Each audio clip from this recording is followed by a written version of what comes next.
What's up, guys? Paul Reed fan here. Sorry if the audio quality is complete ass. I have lost my mic, so this is just straight into the phone speaker or the phone mic, so it's pretty bad. But we're running with it. Trying to keep a good distance, project my voice, make sure I'm heard. I'll turn up, I'll fix it in post. Like you're watching this. Let's just be real. This is just kind of like an audio log, too. I don't know, put my thoughts on the internet. As the title says, I'm going to talk about the Sixers. I said I was going to talk about them every game, but they make me want to kill myself, and I don't want to talk about them, so I don't. That's awesome. Most recently, the last two games, we have had Paul George back. We choke away the Suns game in the last 4 minutes by not giving Maxey the ball at all. And then we load manage Paul George, and Maxey hurts his hamstring in the Clippers game. Not like that would have mattered. The team sucks. Caleb Martin can't shoot. We're playing our old guys more than we should. Jared McCain and Ricky Council can't see the floor. And Tyrese Maxey is hurt for 2 weeks. What should I say about this team? I'm becoming less optimistic, but I'm also putting in context. We're 2 games behind the 5th seed. So it's not like, we're in that deep of a hole where we can't get out, you know what I mean? A lot of teams around the East are pretty bad too, or not performing up to par. At least we're not the Bucks. Shout out Sauce. Fuck it. I mean, I'm not going to use whatever. You know what I'm talking about. Yeah. Joel Embiid. I'll talk about a suspension real quick. I've tried to keep it non-biased because biasly, I know Joel Embiid's story. I know that when his brother died at 13 in Joel's first year, it was an extremely dark time when Joel Embiid had to spend years away from his family, from Cameroon. He couldn't call them. He couldn't see them. He just had to get on calls with them whenever he was feeling homesick. He was stuck in America grinding basketball, and then his brother died at 13, hit by a car, and he describes that as the darkest moment of his life, and he named his son after him. So biasly, I know that is even not even talked about as much, but that's one of the probably lowest points of his life. And to bring that up and question his, leaving a legacy for his son and his brother, all he did was push him. This dude is 7'1". He said he lost some pounds, but, normally he's like 280. Maybe still 260, but good God. This dude could kill someone with one blow, and all he did was push the guy on the shoulder. I think that shows great restraint. I think if it was I think everyone's saying this, if it was anyone else, then I'd be on site. I'd beat the shit out of that guy. But also, he is in a position of celebrity power. And the media has a freedom of press to say dumbass shit without consequences, unfortunately. And so they gave him a 3-game suspension. I wish it was less. I wish it was none.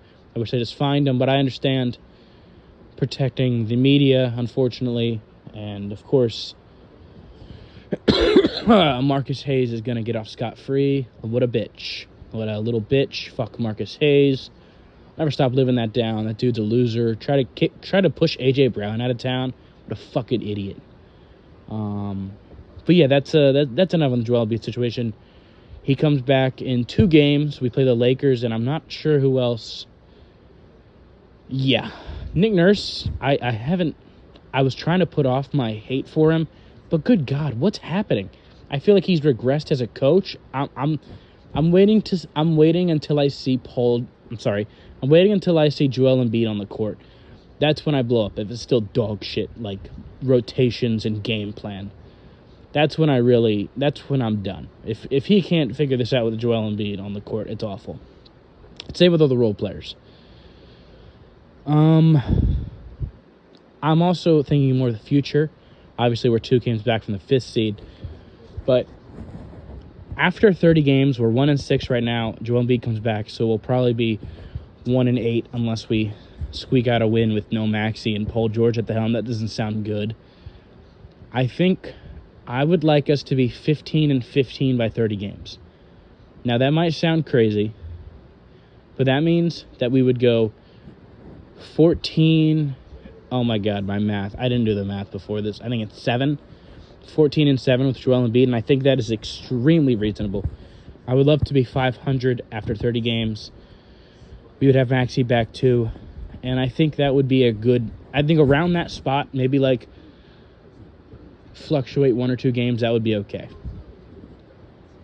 But yeah, that's my thoughts. It's a tough watch. I actually turned off the Clippers game after the 3rd quarter. It was I don't usually do that. I really look forward to watching the Sixers, and I'm looking forward to see Paul George in the helm, even if it's a dumpster fire. That's I'm looking at that. Actually, here I forgot I haven't talked about the NBA. Well, let's talk around the league. I'll start off with just talking about the Cavs real quick. Damn, they're on a heater, man. Darius Garland, it's working. It's working. I always expected Mobley. I think if you look at my power forward rankings, I said he was going to win a DPOY before he got done with his whole career, and his offensive game has also improved. So, excuse me, he's already a top 25 player the way he's playing, and my only worry was Garland, and good gosh, he's outperforming Donovan Mitchell right now. Donovan Mitchell is playing his role amazingly, but they're still undefeated. They're the only undefeated team in the league. It is fantastic watching them. Not much else to say there. I mean, they're fantastic on both sides of the ball. As long as Garland can keep up this play, I see them being a team to worry about. Like, I think that Sixers at full power are better than them. Maybe. I think that if this is sustained for another month and a half, they bump up to the tier with the Knicks, Sixers. Yeah, that I guess drop the Bucks as well. It is they're not looking too good. They play the Jazz, who are also 1-6, so we'll see who the bottom feeder team is. I mean, they have Giannis healthy. I don't know what's happening to the Bucks. Is the defense that bad? Like, what's happening? Is the coaching that bad? I don't understand. How are they losing these games? I'm watching the games, and Brook Lopez has regressed. Gary Trent, I don't know. They're playing like a Drew Holiday role. I guess he's getting too much hate. I'm kind of a Gary Trent head. He's on a minimum. I don't know what else you want. Their team is, good God. They don't have bench production unless they play the Sixers, which they did, and they won. Fucking Torian Prince and Pat Connaughton raining threes, of course.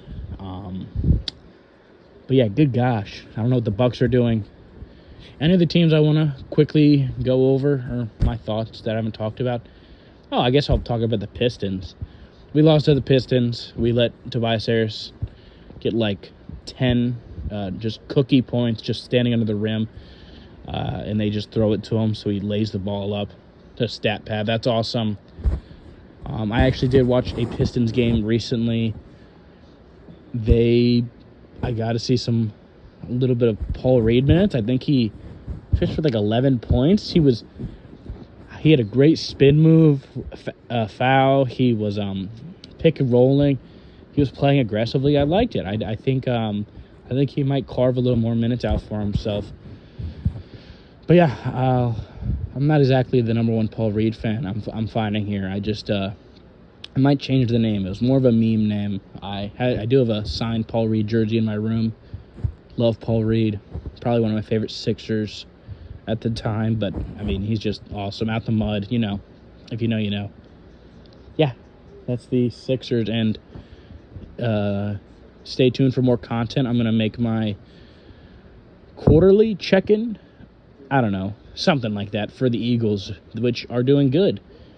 I guess last quick shout-out to Virginia Tech football. Kyron Drones and Tootin did not play, and we lost to Syracuse in overtime. Brent Pry is 1-9 in one-possession games going into the fourth. That's pretty bad. Not that Virginia Tech fans are going to find me rambling about them at the end of the video. We can still easily make a bowl game and have fun. Play Clemson at home. That's fun, but delusions of grandeur for Virginia Tech are now squandered. Fantastic. Yuppers. Goodbye.